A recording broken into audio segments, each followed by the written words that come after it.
નમસ્તે વિદ્યાર્થીઓ, અગાઉ તમે દ્રષ્ટિ સ્થાન ભેદની રીત એટલે કે મોટા અંતરનું જે માપન છે એના માટેના ઉદાહરણો જોયા છે.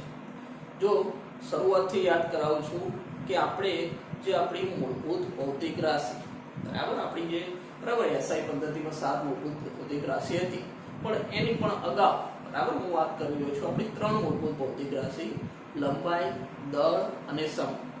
અને એમાં આપણી વાતો ચાલુ છે લંબાઈને આધારિત. આપણી બધી વાતો અત્યારે આ દ્રષ્ટિ સ્થાન ભેદની શાના માટે લાયા? તો લંબાઈનું માપન કરવું છે. ખૂબ જ મોટું અંતર છે, ખૂબ જ મોટું અંતર છે, માપન કરવું છે, લંબાઈનું માપન કરવું છે, તો દ્રષ્ટિ સ્થાન ભેદની રીત લાયા. હવે આપણે એ જ કામ કરી રહ્યા છીએ, આ લંબાઈના માપનની જ વાત કરી રહ્યો છે. તો લંબાઈ નામની ભૌતિક રાશિમાં મોટા અંતરના માપનની વાત કરી. હવે ઉલટું ચાલુ મતલબ કે સૂક્ષ્મ અંતરનો અંદાજ મેળવવો છે. ખૂબ જ સૂક્ષ્મ અંતર હોય બરાબર. આજનો આપણો પ્રશ્ન છે કે ભાઈ ખૂબ જ સૂક્ષ્મ અંતરનો અંદાજ મેળવવો. ચાલો, ખૂબ જ સૂક્ષ્મ અંતર હોય, ખૂબ જ સૂક્ષ્મ અંતર તો એનો અંદાજ આપણે કેવી રીતના, લાંબુ અંતર હોય બરાબર અહીંથી ગ્રહ સુધીનું, તો એના માટે તો આપણે દ્રષ્ટિ સ્થાન ભેદની રીતનો ઉપયોગ કર્યો. અને ફરીથી કહું છું, મોટા ભાગે દ્રષ્ટિ સ્થાન ભેદની રીતની થિયરી અથવા એના એક્ઝામ્પલ એમાંથી ઘણું પરીક્ષામાં રિપીટ થતું હોય એટલે વ્યવસ્થિત કામ કરી લે. અને બીજું કે અત્યારે આપણે જે વિડીયો ફોર્મેટથી કામ કરી રહ્યા છીએ એ એક વ્યવસ્થિત નોટબુકમાં નોટ બનાવી અને લખજો બધું છે બરાબર. જે તે અગાઉના વિડીયો છે બધું છે, ત્યારે આપણે સ્કૂલમાં ભણવાનું થશે ત્યારે આપણે બધું કામકાજ વ્યવસ્થિત હોવું જોઈએ. સારું, ચલો મારે કામ કરવું છે ખૂબ જ સૂક્ષ્મ અંતરનો અંદાજ મેળવવો છે. હવે ખૂબ જ સૂક્ષ્મ એટલે કેટલું? તો હવે મારે વાત કરવી છે અણુ કે પરમાણુ બરાબર. અણુ કે પરમાણુ હોય, અણુ કે પરમાણુ ખૂબ જ નાનું, આપણે નરી આંખે દેખી શકતા નથી બરાબર. તો એવું એની સાઈડ મારે મેળવવી છે. તો કેવી રીતના મેળવીશ? જો મારે એક કામ કરવું છે કે ભાઈ અણુ કે પરમાણુના પરિમાણ, અણુ કે પરમાણુનું પરિમાણ હોય, સાઈઝ હોય, એ કેટલા ક્રમની હોય? તો એ લગભગ 10⁻8 મીટર થી 10⁻10 મીટર બરાબર. ખૂબ જ નાનું. કેટલું નાનું? તો કોઈ પરમાણુ હોય, કોઈ પરમાણુ કેટલો? 10⁻10 મીટરનો ક્રમનો હોય, આટલો બધો નાનો, અથવા તો 10⁻8 કદાચ આપણે અણુની વાત કરતા હોય, આ પરમાણુ ભેગા થઈને અણુ બને તો એની સાઈઝ થોડી મોટી હોય, કેટલી? 10⁻9 હોય, 8 હોય બરાબર. તો 10⁻8 થી 10⁻10 મીટર આટલું નાની સાઈઝ તમારે માપન કરવું છે. તો અણુ કે પરમાણુનું માપન કરવું હોય તો અગાઉ આપણી પાસે કેટલાક સાધનો હતા. અગાઉ આપણે લંબાઈનું માપન કર્યું ને, એમાં લંબાઈના માપન માટે કેટલાક સાધનો હતા. જો તમને યાદ આવતા હોય તો આપણે દર્શાયા હતા, જે દ્રષ્ટિ સ્થાન ભેદની રીતની વાત કરી ત્યારે જ વાત કરી. તો મારી પાસે કેટલાક સાધનો એટલે કે વર્નિયર કેલિપર્સ, યાદ આવ્યું? હા, ચલો. Vernier calipers, micrometer, screw gauge, spherometer સાધનો છે ને, લંબાઈનું માપન કરે કે નહીં? તો આ સાધનોની મદદથી આનું માપન થઈ શકે કે નહીં? મારે શું કરવું છે? અણુ કે પરમાણુ બહુ નાના, કેટલા નાના? તો 10⁻8 થી 10⁻10 મીટરના ક્રમના છે. તો અણુ કે પરમાણુના પરિમાણનું માપન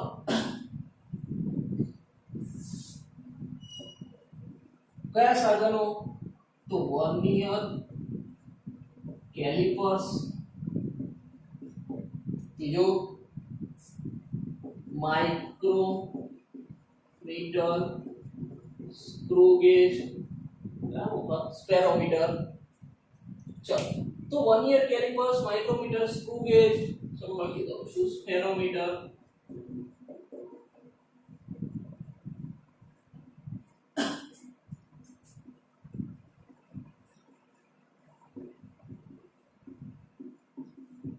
ચલો, આ ધ્યાન કે અણુ કે પરમાણુ એટલે એનું પરિમાણ કેટલું છે? 10⁻8 થી 10⁻10 મીટર એનું મારે માપન કરવું છે.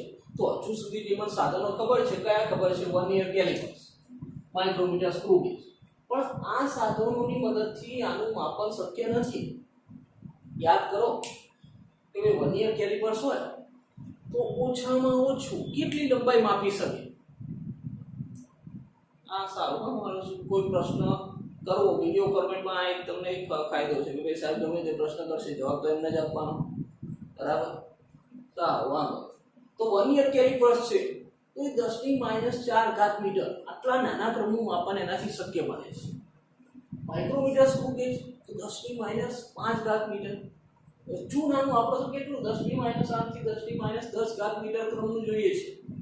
તો આ નાનું માપન આ સાધનોથી શક્ય નથી. હવે શક્ય નથી તો આપણે કંઈ બીજું સાધન વિકસાવ્યું હશે કે જેની મદદથી આપણે શું કરી શકીએ? અણુ કે પરમાણુને દેખી શકીએ. બરાબર? દેખ્યા છે ત્યારે તો આપણે કહીએ કે ભાઈ પરમાણુ કેવો હોય, બરાબર? તો કેન્દ્રમાં ન્યુક્લિયસ છે, બરાબર? ફરતે ઇલેક્ટ્રોન છે, એની આપણને ખબર છે. સારું, ચલો તો અહીંયા આપણે સાધન દર્શાવીએ છીએ કે ભાઈ ઓપ્ટિકલ માઇક્રોસ્કોપ.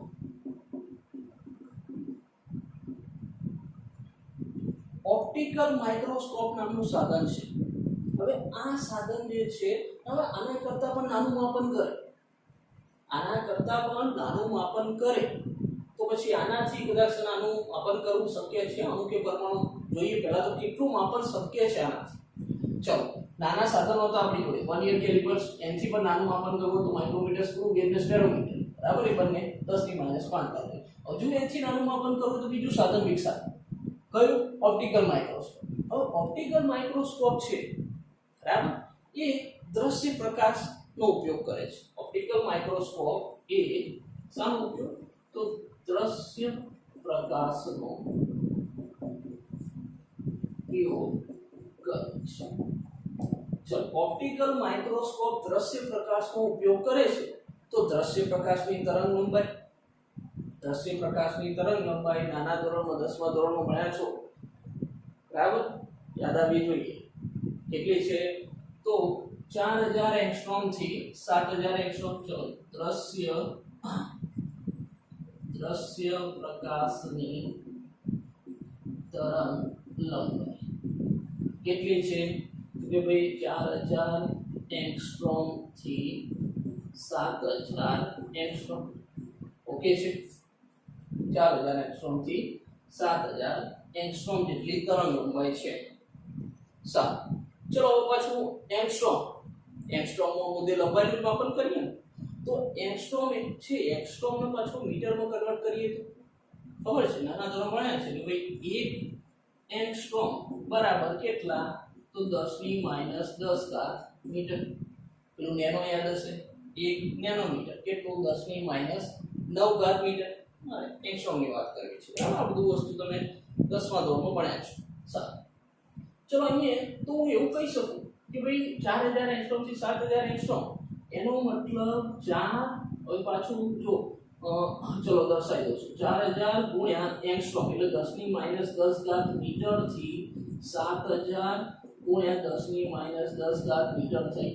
હવે શું કરીએ? એંગસ્ટ્રોમ ને મીટરમાં કન્વર્ટ કરે તો હું એવું લખી શકું. ચલો આ પાછા -10 આ 3 છે એટલે કેટલા થશે? 4 ગુણ્યા 10⁻⁷ મીટર થી 7 ગુણ્યા 10⁻⁷ મીટર. મીટરમાં વાત કરવી છે, દીવા તો સાની મીટરમાં કરી. ચલો તો એનો મતલબ એ થયો કે તમારી પાસે સાધન છે ઓપ્ટિકલ માઇક્રોસ્કોપ. ઓપ્ટિકલ માઇક્રોસ્કોપ છે. ચલો એક પ્રશ્ન કરું ના, બરાબર? કે મારે કોઈ વસ્તુને દેખવી છે, બરાબર? કોઈ પણ વસ્તુ આપણે દેખીએ છીએ તો એ વસ્તુ દેખવા માટે તમારા ઘરમાં આજુબાજુ જે પણ વસ્તુઓ હોય, બરાબર? કોઈ પણ વસ્તુ તમારે દેખવી છે તો એના માટે જરૂરી શું? ચલો જવાબ હશે કે ભાઈ આંખો હોવી જોઈએ, દેખી શકે, બરાબર? ચલો આમાંથી ઘણા એવા કહેવાવાળા છે કે સાહેબ અમને એવું ના સમજો કે આંખો ને એમને ખબર છે કે ભાઈ જોવા માટે પ્રકાશની જરૂર હોય, બરાબર? તમે સાચા છો, કે આંખ સાચું કે પ્રકાશ સાચું. ચલો હું તમને એવું કહું છું કે ભાઈ પ્રકાશના જે કિરણો છે એ જે તે વસ્તુ ઉપર પડે છે અને ત્યાંથી અથડાઈ તમારી આંખમાં આવે છે ત્યારે તમે એ વસ્તુને દેખી શકો છો, બરાબર? જો એવું ના બને તો તમે એ વસ્તુને દેખી શકતા નથી. ચલો હું હવે એવી વાત કરી રહ્યો છું કે મારી પાસે એટલી નાની વસ્તુ છે કે જેના ઉપર પ્રકાશના કિરણો અથડાઈને પાછા આવતા નથી, બરાબર, એની પર અથડામણ થતી જ નથી, તો એ વસ્તુ હું કેવી રીતે દેખી શકવાનો છું? તમને ખબર છે કે ભાઈ અહીંયા કે કેટલા બેક્ટેરિયા કે વાયરસ હશે જેને આપણે નરી આંખે દેખી શકતા નથી, કેમ કે આપણી મર્યાદા છે. તો હવે આપણે ઓપ્ટિકલ માઇક્રોસ્કોપની રેન્જ કેટલી? તો જો 10⁻⁷ મીટર પ્રકાશ છે, પ્રકાશ મુદ્દે તરંગ પ્રકૃતિ ધરાવે. ચલો, તો આ દ્રશ્ય પ્રકાશ આવ્યો, બરાબર, દ્રશ્ય પ્રકાશ આવ્યો તો દ્રશ્ય પ્રકાશ એટલે તરંગ સ્વરૂપે દર્શાવો, બરાબર, તરંગ સ્વરૂપે દર્શાવો. આ આપણો દ્રશ્ય. હવે તરંગ લંબાઈ એટલે ક્રમિક શૃંગ વચ્ચેનું અંતર અથવા ક્રમિક ગર્ત વચ્ચેનું અંતર, લેમ્બડા કહેતા હતા ને તરંગ લંબાઈ, અથવા પછી ગર્ત વચ્ચેનું અંતર લઈ. તો હવે આ જે પ્રકાશ છે, હવે કોઈ વસ્તુ છે, હવે એની પર પડે, સાંભળો, હવે વસ્તુ એ હું અહીંયા દર્શાવું છું, આ એક વસ્તુ દર્શાવી, નાની વસ્તુ. હવે આ પ્રકાશ આવ્યો અને એ આ વસ્તુ જે છે નીકળી ગયો, તો આનો અથડાય તો પાછો ફરે જ નહીં. કેમ? આની તરંગ લંબાઈ મોટી છે અને આ તરંગ લંબાઈ કરતા આ વસ્તુ કેટલી છે? નાની છે. સમજી લો આ વસ્તુ કેવડી? તો આ વસ્તુ 10⁻⁻ મીટર, આ વસ્તુ 10⁻⁻ મીટર. તમે કેટલી છોડી તરંગ લંબાઈ? 10⁻⁷ મીટર. તો આનો અથડાશે જ નહીં, એને ઉપર થઈ જતું રહે, બરાબર. ચલો એવું કહું કે સમજી લો તમે ચાલતા જઈ રહ્યા છો, સામે નીચે પથ્થરો છે, તમે પથ્થરાને કૂદી જતા રહેવાના છો, પણ સામે દિવાલ હશે તો જઈને અથડાશો ને, બરાબર. આપણે નહીં અથડાવું, બરાબર. ઉદાહરણ, ખરાબ ઉદાહરણ. ચલો અહીં તો આપણી પાસે આ જે તે વસ્તુ છે, વસ્તુ ખૂબ નાની છે, તો અથડાય વગર આ ઉપર થઈ જતો રહે પ્રકાશ. તો એનો મતલબ એ થયો કે ઓપ્ટિકલ માઇક્રોસ્કોપ છે, નાનું માપન કરશે, કેટલું? 10⁻⁷ મીટરના ક્રમનું, બરાબર છે. કેમ? તો દ્રશ્ય પ્રકાશનો ઉપયોગ કરે છે માટે. પણ એની મદદથી અણુ કે પરમાણુને તો આપણે જોઈ નહીં શકીએ, બરાબર છે. એની મદદથી અણુ કે પરમાણુને જોઈ નહીં શકીએ. સમજી ગયા વસ્તુ? કેમ કે ભાઈ અહીંયા લિમિટ છે 10⁻⁷. તો જો 1 યર કેલિપર્સ કેટલું? ના યાદ આવ્યું? હા, 10⁻⁴ કેટલી? 4 મીટર, 10⁻⁵ મીટર, અને અહીંયા 10⁻⁷ મીટર. કયું સાધન? Optical microscope.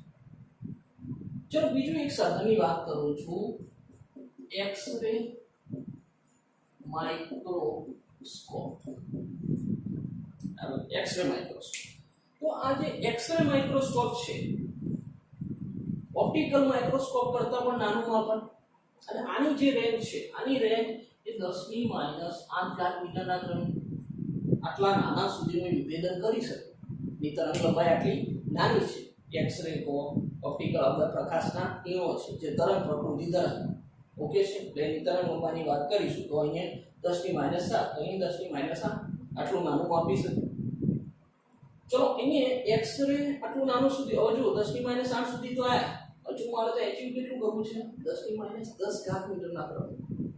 આપણું કામ પૂરું નહીં છે, બરાબર. હજુ સુધી આપણે પરમાણુ કે અણુનું માપન નહીં શક્ય બન્યું. આપણે થોડા નાના સાધનો દર્શાયા, લંબાઈનું નાનું માપન કરવું છે, તો મારી પાસે ઓપ્ટિકલ માઇક્રોસ્કોપ નવું આવ્યું, આ તો અગાઉ ખબર હતી. એના પછી એક્સ-રે માઇક્રોસ્કોપે આવ્યા, બરાબર. પણ હજુ સુધી ત્યાં સુધી પહોંચ્યા નથી. તો હજુ નવું એક આપણી પાસે સાધન આપણે વિકસાવ્યું છે, બરાબર. ચલો એકવાર જરા આટલા મુદ્દા નોંધ કરી લેજો, બરાબર. અહીંયા સુધી નોંધ કરી લેજો. આ શું દર્શાવ્યું છે આપણે? તો એક્સ-રે માઇક્રોસ્કોપ, બરાબર છે. એની તરંગ લંબાઈ 10 આ શું છે? તરંગ લંબાઈ આટલા ક્રમની 10⁻⁸ મીટર. તો ક્લિયર? ચલો હવે બીજું સાધન દર્શાવું છું. પોઝ કરી નોંધ કરી લેવા.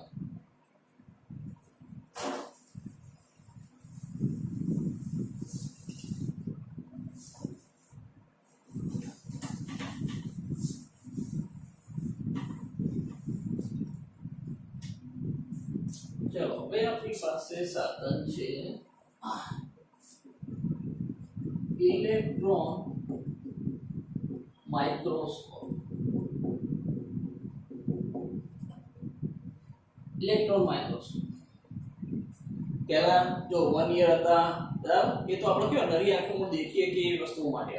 પછી ઓપ્ટિકલ માઇક્રોસ્કોપ, एक्सरे माइक्रोस्कोप હવે ઇલેક્ટ્રોન માઇક્રોસ્કોપ તો ઇલેક્ટ્રોન માઇક્રોસ્કોપમાં ઇલેક્ટ્રોન માઇક્રોસ્કોપ છે આમાં દ્રશ્ય પ્રકાશની જગ્યાએ સાનો તો ઇલેક્ટ્રોન બીમનો ઉપયોગ થાય છે જો સમજો ऑप्टिकल माइक्रोस्कोप में दृश्य प्रकाश बराबर जेनी रेंज सीमित 10⁻⁷ ओके હવે શાનો ઉપયોગ કર્યો ઇલેક્ટ્રોન માઇક્રોસ્કોપ માં આપણે દૃશ્ય પ્રકાશની જગ્યાએ ઇલેક્ટ્રોન બીમ લઈ લીધા ઇલેક્ટ્રોન બીમ એટલે કિરણોત્સર્ગ ટોટલ ઇલેક્ટ્રોનનો મારો ચાલુ રહે બરાબર એટલે ઇલેક્ટ્રોન બીમ બને છે ઇલેક્ટ્રોન તમને ખબર છે કે ભાઈ પરમાણુ છે પરમાણુમાં કેન્દ્રમાં ન્યુક્લિયસ પ્રોટોન અને ન્યુટ્રોન ફરતે કક્ષામાં ઇલેક્ટ્રોન તો ઇલેક્ટ્રોન તો કેટલા બધા નાના થાય આજે આખો પરમાણુ છે પરમાણુ કરતાં પણ ઇલેક્ટ્રોન નાનો થયો ને બરાબર તો એનો મતલબ એ ઇલેક્ટ્રોન છોડીશું પરમાણુ મોટું કોના કરતાં ઇલેક્ટ્રોન કરતાં તો ઇલેક્ટ્રોનને છોડીએ તો એ પરમાણુ સાથે અથડાવાનો છે અને અથડાઈને પાછો પણ આવી શકશે સમજાય છે વસ્તુ તો ઇલેક્ટ્રોન બીમનો ઉપયોગ કર્યો ઇલેક્ટ્રોન માઇક્રોસ્કોપમાં તો આપણે શું કર્યું કે ભાઈ આની મદદથી 0.6 એંગસ્ટ્રોમ બરાબર એંગસ્ટ્રોમ એટલે તમને ખબર છે 10⁻⁻10 મીટર તો 0.6 એંગસ્ટ્રોમ વિભેદન ધરાવતા ઇલેક્ટ્રોન માઇક્રોસ્કોપ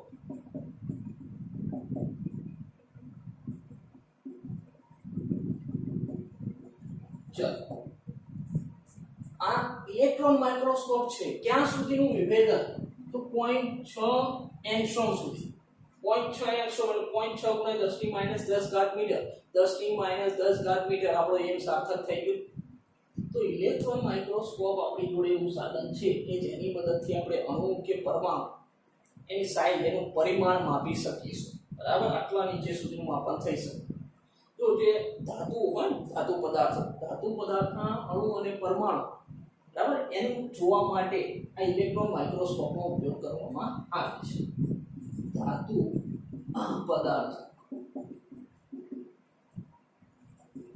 પરમાણુ કે અણુને જોવા માટે કોનો ઉપયોગ ઇલેક્ટ્રોન માઇક્રોસ્કોપનો ઉપયોગ કરવામાં આવે છે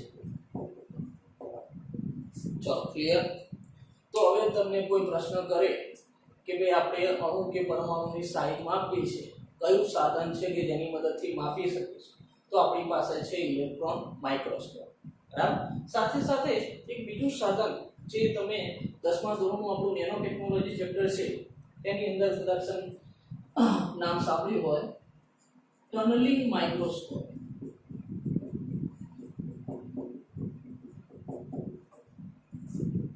સ્કેનિંગ ટનલિંગ માઇક્રોસ્કોપ યાદ આવતું હોય તો ટનલિંગ માઇક્રોસ્કોપ છે આની મદદથી 1 એંગસ્ટ્રોમ કરતા વધુ નો વિભેદન શક્ય છે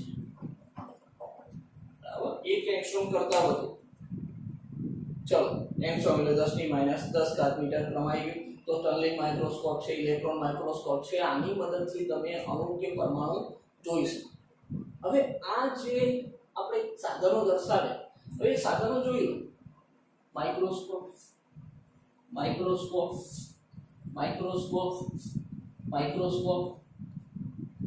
ऑप्टिकल माइक्रोस्कोप कहूं x ray microscope electron microscope tunnelling microscope तो आ रही अपनी माइक्रोस्कोपिक दुनिया बराबर माइक्रोस्कोपिक दुनिया એટલે શું તો જે વસ્તુ આપણે નરી આંખે નહીં જોઈ શકતા નરી આંખે આપણે એટલી નાની છે સાઈઝમાં કે નરી આંખે નથી દેખાતી તો એને જોવા માટે માઇક્રોસ્કોપીનો ઉપયોગ થાય અને માઇક્રોસ્કોપી પછી અલગ અલગ તો ઓપ્ટિકલ માઇક્રોસ્કોપિક રેન્જ કેટલી 10⁻⁷ મીટર एक्सरे माइक्रोस्कोपी रेंज 10⁻⁸ સુધી જઈ શકે ઇલેક્ટ્રોન માઇક્રોસ્કોપ તમને ખબર છે 10⁻10 મીટર અચીવ કરી લીધું અને ટનલિંગ માઇક્રોસ્કોપ એ પણ 10⁻10 મીટર મેળવી છે ચલો ખ્યાલ આવી ગયો તો હવે આપણે ખૂબ જ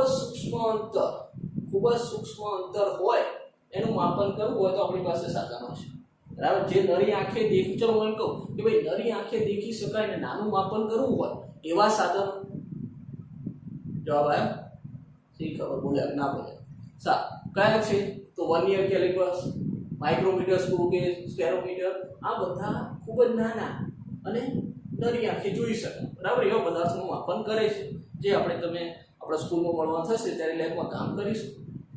અને નરી આંખે નથી દેખાતા એવા સાધનોના માપન માટે માઇક્રોસ્કોપિક દુનિયા છે. Optical microscope, electron X-ray microscope, tunnelling microscope. તો આ જે આપણે વાતો કરી ક્યાં કામમાંથી કઈ હેતુલક્ષી આવી છે બરાબર. હજુ આપણે થિયરી તરફ આવવાની.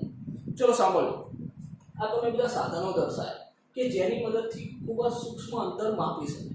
હવે ખૂબ જ સૂક્ષ્મ અંતર એટલે મેં કહ્યું કીધું અણુ કે પરમાણુની સાઇઝ. હવે અણુ કે પરમાણુની સાઇઝ માપી છે, પણ આ સાધનોની મદદથી નહીં, ગણતરીની રીતથી.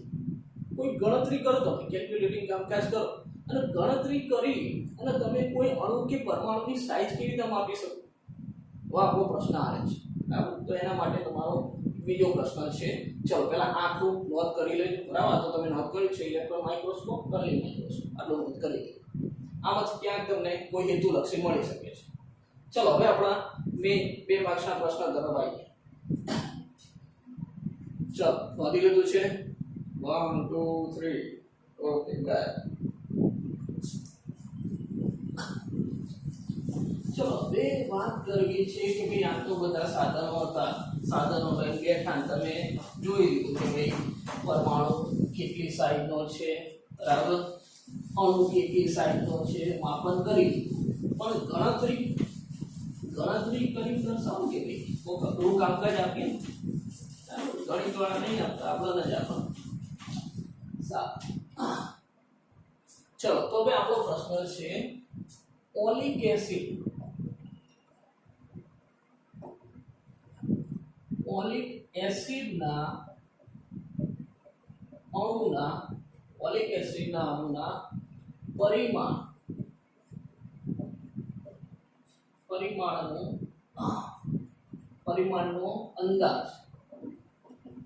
પરિમાણનો અંદાજ મેળવવાની રીત.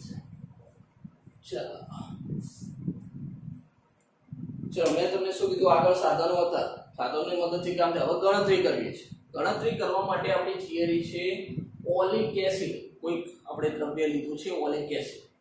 ઓલિક એસિડનો અણુ અને એનું પરિમાણ, એની સાઇઝ કેટલી બરાબર, પરમાણુ ભેગા થઈને જે અણુ બને ઓલિક એસિડ, એનું પરિમાણનો અંદાજ મેળવવાની રીત બરાબર. પરિમાણ માપવો છે, કેવી રીતના અંદાજ મેળવો, કેવી રીતના કામકાજ કરશો. તો હવે પહેલા તો આ જે ઓલિક એસિડ છે શું છે બરાબર. તો ઓલિક એસિડ આપણું સાબુ જેવું પ્રવાહી છે. આપણે શું કર્યું છે? ઓલિક એસિડ લીધું ને, તો ઓલિક એસિડ શું છે? તો કોઈ સાબુ જેવું પ્રવાહી છે અને તેનું પરિમાણ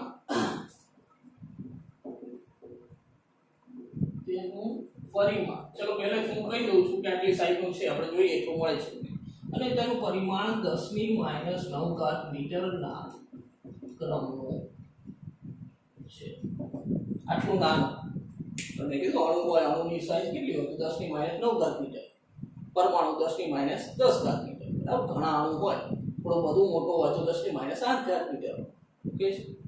તો ઓલિક એસિડ, આપણે ઓલિક એસિડના અણુનો પરિમાણનો અંદાજ મેળવવો છે. પહેલા તો ઓલિક એસિડ શું છે? તો સાબુ જેવું કોઈ પ્રવાહી છે બરાબર.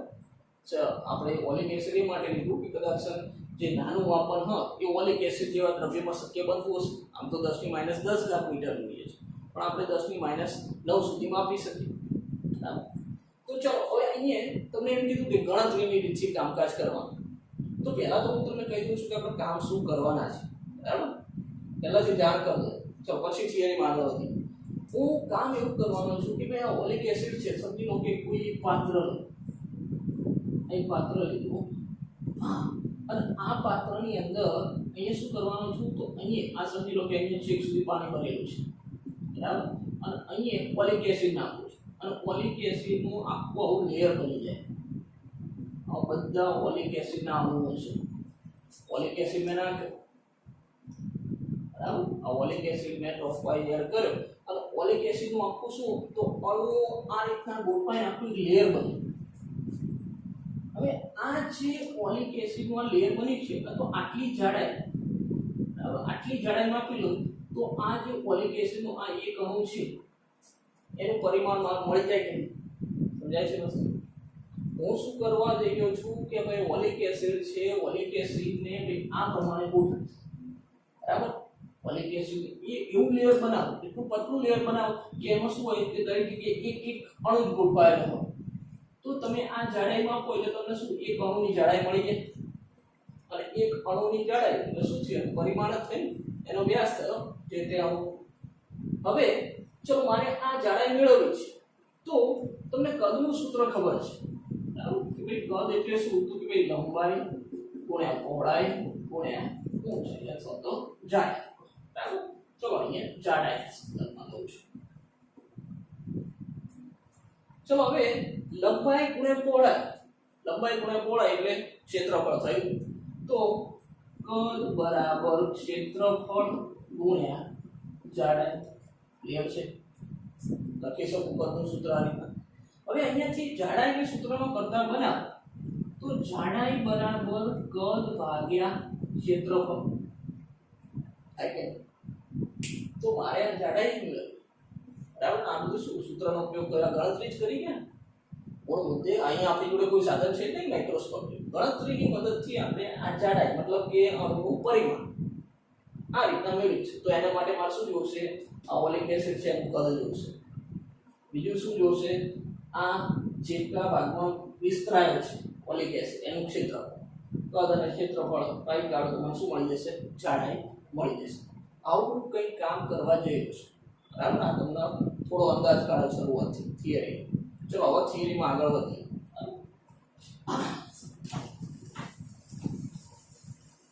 ચલો મારે ઓલિક એસિડ લઈ, બરાબર. સાબુ જેવું કોઈ પ્રવાહી છે, બરાબર, એનું પરિમાણ આટલા કર્યું છે.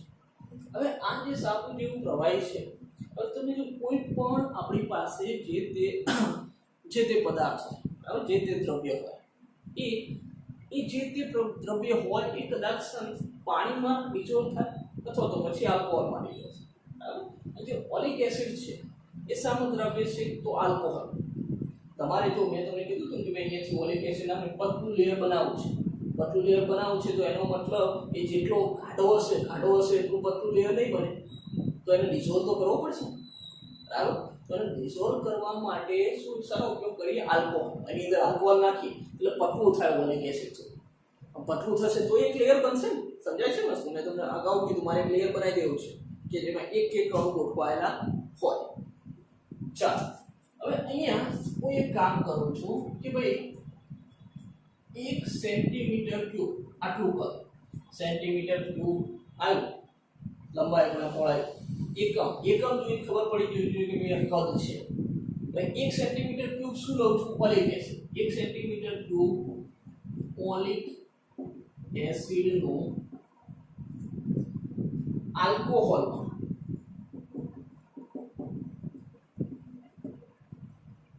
20 સેન્ટીમીટર ક્યુબનું દ્રાવણ બનાવો. ચાલો પહેલું કામ એક કામ કરું છું, તમને ખબર છે પતલું કરવું છે. પતલું કરવા માટે સામાન્ય જો પાણી થતો હોય તો પાણીની અંદર નાખે, પણ પાણી નહીં થતો તો આલ્કોહોલમાં નાખે. બેમાંથી એક વસ્તુ હોય. તો ઓલિક 1 સેન્ટીમીટર ક્યુબ આટલું કદ વાળું ઓલિક એસિડ લીધું, એને શું કર્યું? તો ઓલિક એસિડનું આલ્કોહોલ ઉમેરી 20 સેન્ટીમીટર ક્યુબ જેટલું દ્રાવણ બનાવી દીધું. હવે આ જે દ્રાવણ છે, આ દ્રાવણનું આ જે 20 સેન્ટીમીટર ક્યુબ દ્રાવણ બને છે, આ દ્રાવણનું 1 સેન્ટીમીટર ક્યુબ દ્રાવણ લઈ તેને ફરીથી આલ્કોહોલમાં આપણે બને એટલું પતલું બનાવવું છે. આ જે દ્રાવણ બન્યું આ તમે 1 સેન્ટીમીટર ક્યુબ ઓલિક એસિડ હતું, આ બીકર છે 1 સેન્ટીમીટર ક્યુબ ઓલિક એસિડ ને એની અંદર પાછું શું કર્યું? તો આલ્કોહોલ નાખી દો, ટોટલ દ્રાવણ કેટલું બને 20 સેન્ટીમીટર ક્યુબ. હવે આ જે 20 સેન્ટીમીટર ક્યુબ માંથી પાછું કેટલું લીધું 1 સેન્ટીમીટર ક્યુબ લીધું. દ્રાવણ લઈ તેને ફરીથી આલ્કોહોલમાં 20 સેન્ટીમીટર ક્યુબનું દ્રાવણ બનાવતા આ દ્રાવણની સાંદ્રતા, આ દ્રાવણની સાંદ્રતા કેટલી થાય કે પર 1 સેન્ટીમીટર ક્યુબ દીઠ ઓલિક એસિડ કેટલું. તો જો હું એમ કીધું કે 1 સેન્ટીમીટર ક્યુબ ઓલિક એસિડનું આલ્કોહોલમાં 20 સેન્ટીમીટર ક્યુબનું દ્રાવણ બનાય તો આ જે દ્રાવણ હવે તૈયાર થયું, સમજાય છે ને?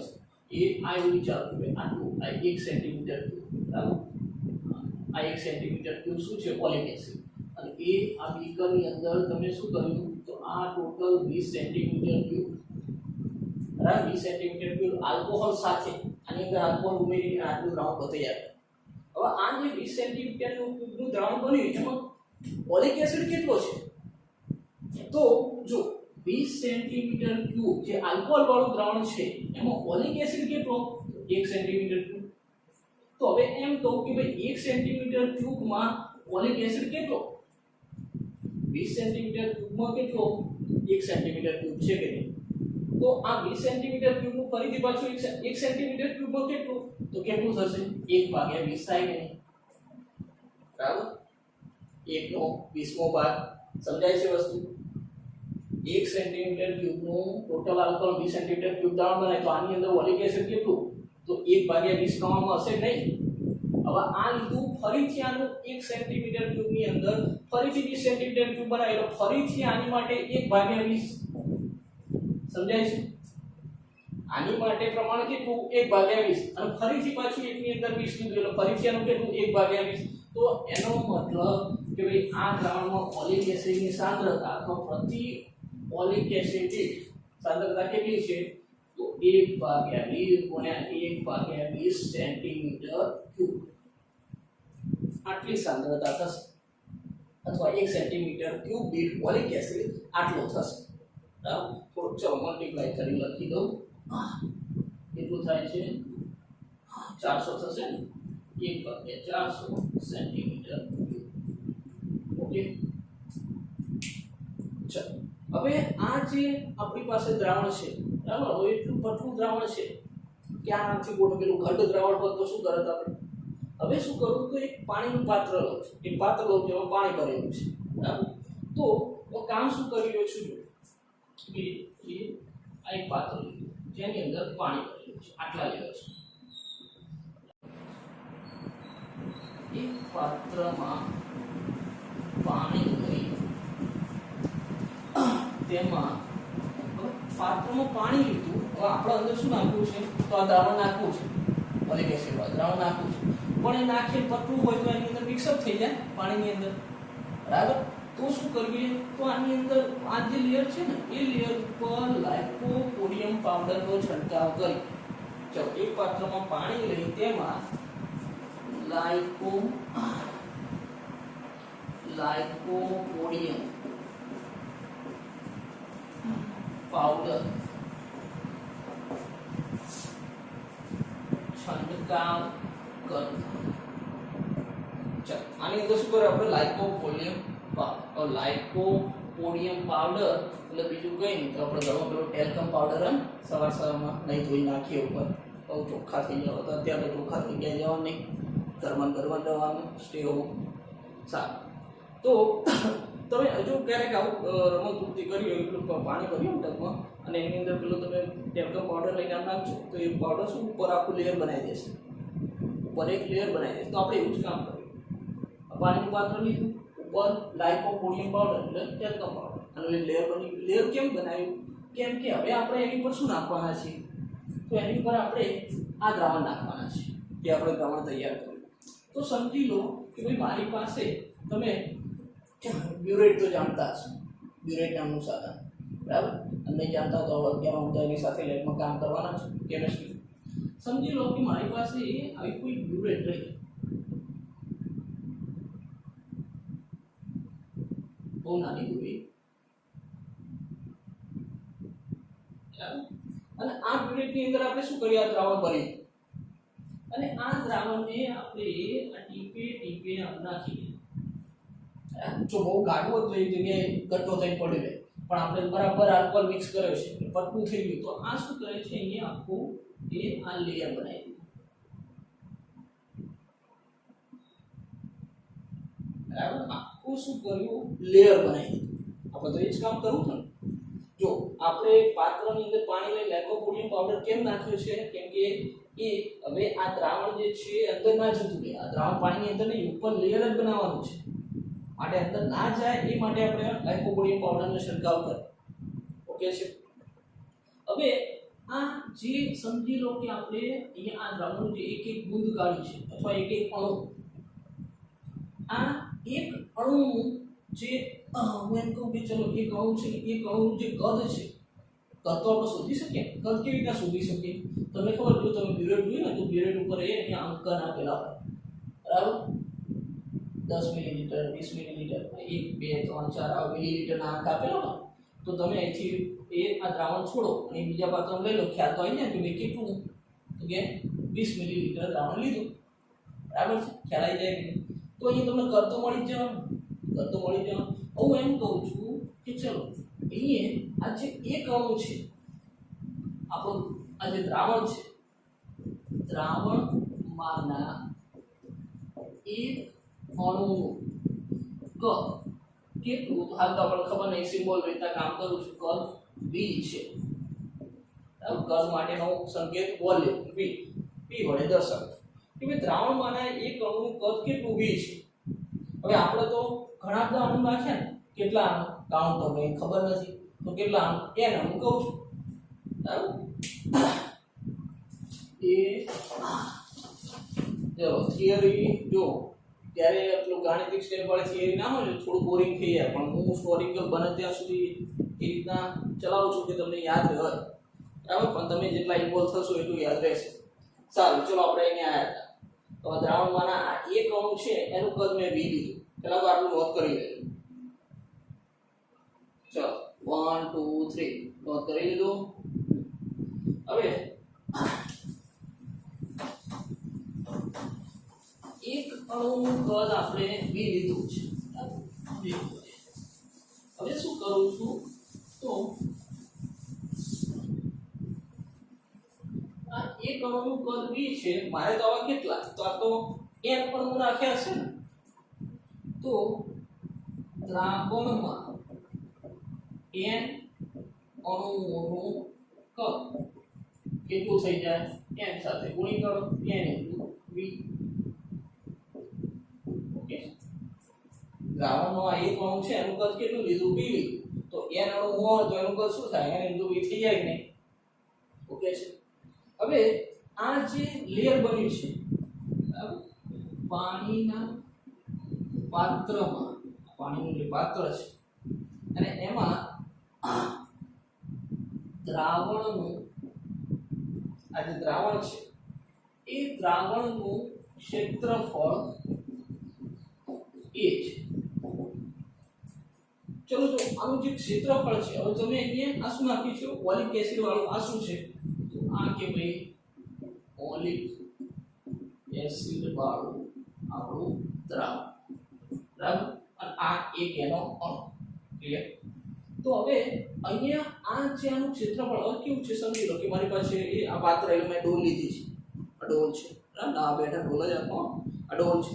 તો હવે આ જે ઉપરનું લેયર બન્યું તો એ વર્તુળ બન્યું, આમ ડોલ છે, ડોલનો ઉપરથી દેખો વર્તુળ બન્યું કે નહીં.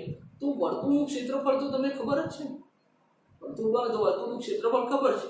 અને ચલો રેન્ડમ આકાર માનું તો પણ આપણી પાસે ગ્રાફ પેપરની રીત છે, બરાબર. પેલો ગ્રાફ લઈએ અને ગ્રાફ લઈ અને શું કરવાનું, એ ગ્રાફને આમ અહીંયા ટચ કરાવો અને ગ્રાફના જે ખાના છે, બરાબર, ગ્રાફ તો જોયો છે ને, ગ્રાફનું જે ખાનું છે કેટલું, 1/1 મિલીમીટર, મિલીમીટર સોરી.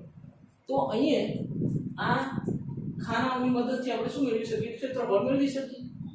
11માં તમારા લેબની અંદર એક પ્રેક્ટિકલમાં કામ કરવાનું છે, બરાબર, આવશે એટલે આપણે કરીશું કે ક્ષેત્રફળ કેવી રીતના શોધાય. મૂળ મુદ્દે ક્ષેત્રફળ શોધવા માટે જો તમારું જો ચોક્કસ પાત્ર છે તો એનું ક્ષેત્રફળ સીધું મળી ગયું, બરાબર, વર્તુળ છે πr², અને ના હોય તો પછી ગ્રાફ પેપર આમ ટચ કરાવો, ઓલિક એસિડ વાળું દ્રાવણ એને ટચ કરશે, જેટલા ભાગમાં ટચ કર્યું હોય એ ખાના ગણી લો, બરાબર. તો એ રીતના પણ તમે શું કરી શકો છો, ક્ષેત્રફળ મેળવી શકો છો. હાલ પૂરતું મેં સિમ્બોલ સ્વરૂપે કામ કર્યું, ભાઈ ક્ષેત્રફળ કેટલું એ છે. ઓકે, હવે આ દ્રાવણમાં n અણુનું કદ nv છે. તો હવે આ જે તે દ્રાવણ છે, બરાબર, એ દ્રાવણની આપણી સાંદ્રતા કેટલી હતી? સાંદ્રતા યાદ કરો, અહીંયા 1/400. તો આ જે દ્રાવણનું કુલ કદ છે, આ જે દ્રાવણ છે, દ્રાવણમાં ઓલિક એસિડનું કદ કેટલું થશે? તો nv તો ખરા કે n અણુઓ છે ગુણ્યા એની સાંદ્રતા. સાંદ્રતા કેટલી? 1/400. કદ આટલું થયું, બરાબર. કદ કેટલું હતું? n સાથે મલ્ટીપ્લાય કરો એનું છે. પછી એની સાંદ્રતા તો કરીને સાંદ્રતા કેટલી? 1/400. તો આ રહ્યું એનું કદ. હજુ મેં તમને અગાઉ સ્પષ્ટતા કરી કે આપણી પાસે કદનું સૂત્ર છે અને એના ઉપરથી જ ક્યાંક આપણે જાડાઈ તરફ જવાના છે. ચલો, આ તો લખી જશે. હવે મારે શું કરવું છે? તો જાડાઈ મેળવવી છે. જાડાઈ મેળવવી છે. થોડું ખાવાનું રાખો તો જાડા થઈ જશે, બીજું શું. ચલો, દ્રાવણમાં ઓલિક એસિડનું કદ મને ખબર છે. હવે તમને ખબર છે કે કદનું સૂત્ર, કદ બરાબર શું છે? આ મેં વાત કરી કે ભાઈ લંબાઈ ગુણ્યા પહોળાઈ ગુણ્યા જાડાઈ, બરાબર. લંબાઈ ગુણ્યા પહોળાઈ, કેમ કે આપણી પાસે ક્ષેત્રફળ છે એટલે એને ક્ષેત્રફળના અનુસંધાનમાં ફેરવી દો.